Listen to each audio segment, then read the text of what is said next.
Hi viewers, வணக்கம் and welcome to food recipes with Janu. இன்றைக்கி நம்ம என்ன பார்க்க போகிறோம்னு பார்த்தீங்கன்னா, நான் வந்து 1/2 கிலோ பூசணிக்காய் வேண்டியிருந்தேன். இன்றைக்கி அதை வந்து இறாலும் ஒரு 1/4 கிலோ வேண்டினான், சின்ன இறால். அது வந்து மணப்புக்கு போட்டு சமைச்சா நல்ல சுவையாக இருக்கும், சுரைக்காயோட சேர்த்து சமைச்சான்னு சொல்லிட்டு இப்போ ரெடி பண்ணியிருக்கிறேன். அதோட வந்து அதுக்கு தேவையான பொருட்கள் என்னென்னு பார்த்தீங்கன்னு சொன்னால், மிளகுத்தூள், அதோட வந்து நம்மளோட பூண்டு, பச்சை மிளகாய், வெங்காயம், உப்பு, முதல் பால். அப்போ இவ்வளவும் இருக்குது. இப்போ நம்ம என்ன செய்யணும் முதல்லன்னு சொன்னால், முதல்ல நம்ம இந்த சுரைக்காயின்னு சொல்லுவாங்க, பூசணிக்காயின்னு சொல்லுவாங்க. இப்போ இந்த பூசணிக்காயை நம்ம இதில் சட்டியில் போட்டுருவோம். போட்டுட்டு இதோட நம்ம வெட்டி வச்சுருந்த பச்சை மிளகாய், வெங்காயம், உப்பு எல்லாத்தையும் வந்து இதோட சேர்த்துக்கொள்வோம். எல்லாத்தையும் வந்து இதோட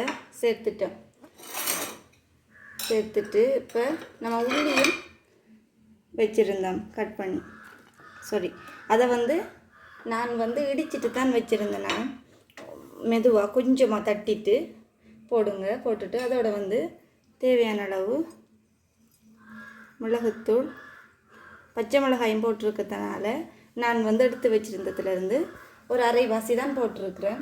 நீங்களும் அதே போல் போட்டுட்டு இப்போ முதல்ல என்ன செய்யணும் அப்படின்னு சொன்னால், உடனே இங்கே என்ன செய்யணும், இப்போ எல்லாமே வந்து போட்டாச்சு. மிஸ் பண்ணது என்ன, இப்போ இதில் வந்து மஞ்சள் தூள் மட்டும் சேர்த்துக்கொள்ளலை நம்ம. இப்போ அதையும் சேர்த்துக்கொள்வோம். மஞ்சள் தூளும் சேர்த்துட்டோம். இப்போ நம்ம முதல்ல என்ன செய்யணும் அப்படின்னு பார்த்தீங்கன்னு சொன்னால், இதை வந்து மூடிக்கொள்வோம். மூடியாச்சு. இப்போ அடுப்பை வந்து பற்ற வச்சுட்டு நீங்கள் அப்படியே விட வேண்டியதுதான். ஏன்னு சொன்னால், பூசணிக்காய் வந்து தண்ணி விடும். அது விடுற தண்ணியிலே வந்து அது வந்து அவியும். நல்லா அவிஞ்சு வரும்போது நம்ம வந்து மிச்சம் என்ன செய்யணும் அப்படின்றத பிறகு சொல்கிறேன். முதல்ல வந்து சுரைக்காய் வந்து அவியட்டு. இப்போ நம்ம பூசணிக்காய் சட்டியை வந்து திறந்து பார்ப்போம். இங்கே பாருங்கள், நம்ம சுத்தமாக வந்து தண்ணி இல்லாமல் தான் வச்சுருந்தோம். இப்போ பாருங்கள் தண்ணி எவ்வளோ விடுதுன்னு சொல்லி.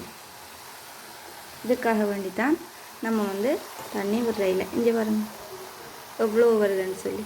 அப்போ நீங்கள் அப்படியே வந்து திரும்பவும் மூடி வச்சுருங்க. நான் வந்து தண்ணி விடுறதை காட்டுறதுக்காக வேண்டி தான் இதை வந்து திறந்து காட்டினேன் நான்.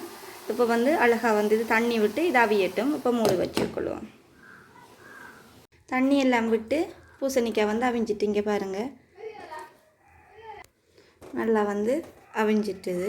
இங்கே பாருங்கள், அடி பற்றாமல் இந்த ஸ்டேஜில் நீங்கள் ஆஃப் பண்ணிடணும். பற்றிட்டு அப்போ இந்த ஸ்டேஜில் நீங்கள் என்ன செய்யணும்னு சொன்னால், நீங்கள் வந்து எல்லாம் வந்து ரெடி பண்ணி தான் வச்சுருக்குறீங்க. இங்கே பாருங்கள், அந்த இறாலை வந்து இதோட வந்து சேர்த்துக்கொள்வோம். மணப்புக்கு தானே நம்ம போட போகிறோம்.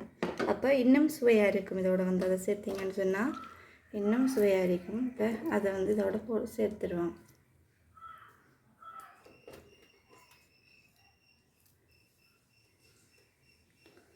சேர்த்தாச்சு. இப்போ இதோட நம்ம முதல் பால் வச்சுருந்தோம் இல்லையா, அதையும் வந்து இதோடையே சேர்த்துடுவோம். சேர்த்தாச்சு. இப்போ நம்ம கொஞ்சம் கலந்து விட்டுட்டு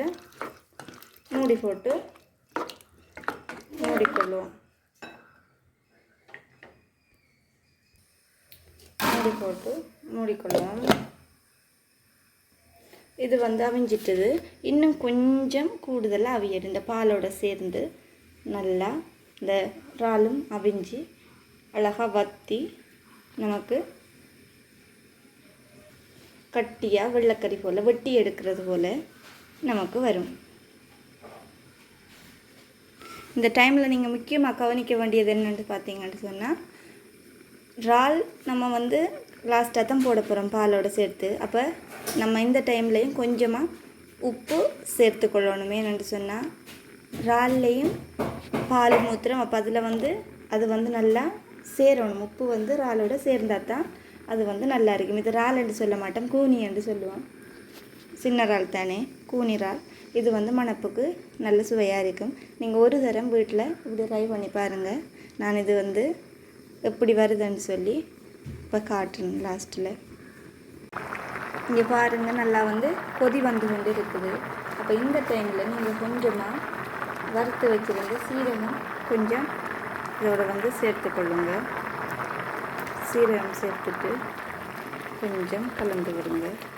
விட்டுட்டு உப்பவும் மூடி போட்டு மூடிக்கொள்ளுங்க. நல்லா வந்து இது நல்லா வந்து வத்தட்டும். பால் நல்லா சுண்டி வர அவ்வளோ டேஸ்ட்டாக இருக்கும். நான் இப்போ திறக்கும் போதே அவ்வளோ மணமாக இருந்தது. நல்ல ஒரு வாசமாக இருக்கும். நம்ம வந்து கூனி போட்டதுனால இந்த சுரக்காய் கறி ரொம்ப டேஸ்ட்டாக இருக்கும். பார்ப்போம், நம்ம பால் வந்து சுண்டி வர பார்ப்போம். ஓகே, இப்போ வந்து திறந்து பார்ப்போம். இங்கே பாருங்கள் இவ்வளோ சூப்பராக இருக்குன்னு சொல்லி. இப்போ நம்ம இதுக்கு மேலால் கொஞ்சம் கருவேப்பிலை போடுவோம். போட்டுட்டு இதை நம்ம இப்போ பிரட்டி விடுவோம். அவ்வளோ அழகாக சூப்பராக வந்து பிரடுமென்னு சொல்லி பாருங்கள். அப்படியே பிரண்டு வறண்டு திரண்டு வரும். அவ்வளோ சூப்பராக இருக்கும். நீங்கள் ஒரு வாட்டியாச்சும் உங்களோட வீட்டில் இப்படி செஞ்சு பாருங்கள். ரொம்பவே சூப்பராக இருக்கும். சுவை அதிரடியாக இருக்கும். அவ்வளோ சூப்பராக இருக்கும். இங்கே பாருங்கள் இவ்வளோ சுவையாக இருக்குமென்னு சொல்லி. இங்கே பாருங்கள் இப்படி திரண்டு வரணும். வந்த ஸ்டேஜில் உங்களுக்கு வந்து கறி ரெடி ஆகிட்டு இப்போ நீங்கள் அடுப்பை ஆஃப் பண்ணிக்கொள்ளலாம். அவ்வளோ சூப்பராக இருக்கும். நீங்கள் ஒரு தரமாச்சும் உங்களோட வீட்டை இப்படி ட்ரை பண்ணி பாருங்கள். இந்த வீடியோ உங்களுக்கு பிடிச்சிருந்தா லைக் பண்ணுங்கள், ஷேர் பண்ணுங்கள், கமெண்ட் பண்ணுங்கள். மறக்காமல் என்னோடய சேனலை சப்ஸ்கிரைப் பண்ணுங்கள்.